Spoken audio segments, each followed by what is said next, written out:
Have you ever looked deep into the sky at night and wondered how many different objects, from stars to whole galaxies, or even the most extreme ones like black holes, there are surrounding us? How little, yet how great in knowledge we are. It is human to seek and explore the unknown, especially for physicists, who search for every single unsolved problem in nature.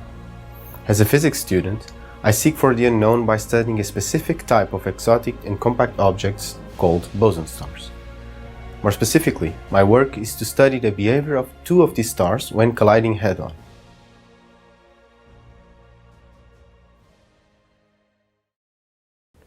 Why?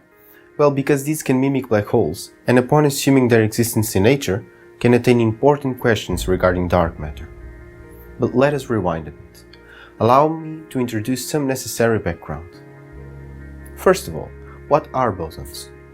There are many different particles already discovered in nature, each with different intrinsic parameters, like mass, charge, or spin. And we can divide them in two categories: fermions and bosons. Fermions, on one hand, have half-integer spin and obey the Pauli exclusion principle, which states that no two identical particles can be in the same place at the same time. On the other hand, bosons distinguish themselves from the fermions by having integer spins and by not obeying Pauli's exclusion principle.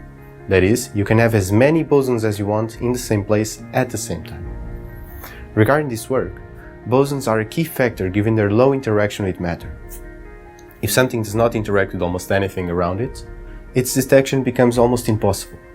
Does this ring a bell? Yes, this is one of the major problems we have with dark matter. Until today, we were not able to detect it due to its slow interaction with other particles. So bosons, or more precisely boson stars, play an important role as good dark matter candidates. With it comes a second important question: how can bosons form a star? Bear in mind that these are much different from a common star like our Sun. Due to the bosonic nature of these stars, they do not obey hydrodynamic fluid motion like in our Sun, and are transparent, that is, do not emit or absorb any light.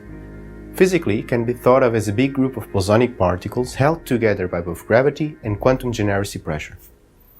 Because bosons are massive particles, they feel a gravitational pull from all the others around them.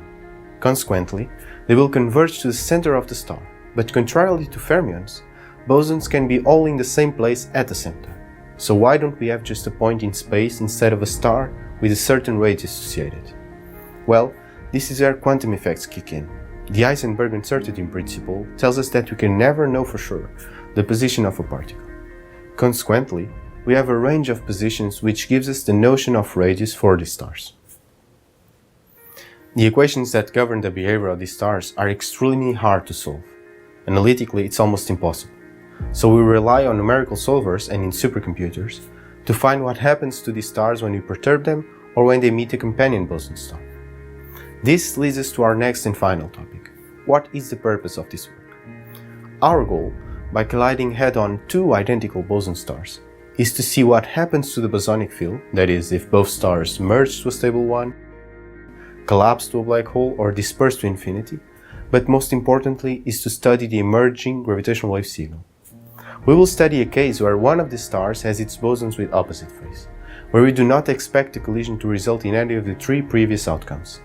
Instead, we expect it to form a molecule, where both stars do not merge but bounce several times in inelastic collisions before relaxing to form two touching stars.